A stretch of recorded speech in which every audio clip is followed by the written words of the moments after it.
since the pandemic and social chaos that has happened, the injustices that we've seen, I've been forced to be the faith-based voice in our community. If you know Monmouth County is a wealthy county, predominantly white county, and it has forced us to have conversations with people we normally would not have conversations with. It has forced the community to come to the Black church because they need a voice that understands what the persons of color, Black people, Hispanic people are going through because they have not been in those conversations before, dealing with the uncomfortableness of these types of conversations and developing impact statements. So they come for suggestions and help because they don't have an idea. And what we're finding is that all of us really have the same agenda.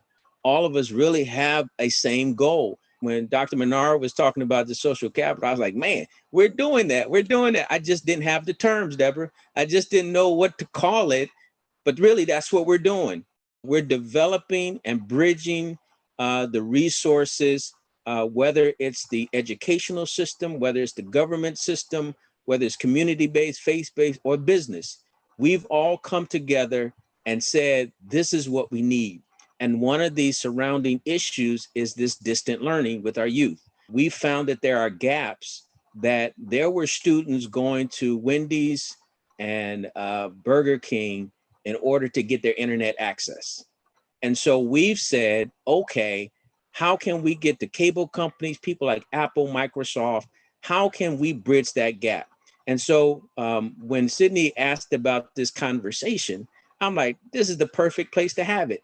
How do we connect those persons like Microsoft, Apple, and other institutions of business, connect to the point where it's not necessarily giving money to the church, it's really giving money to the community. And we found that when we had these conversations, everybody's really on the same page. Whether you're Black, whether you're white, whether you're Hispanic, whether you're Asian, all of us really want the same things.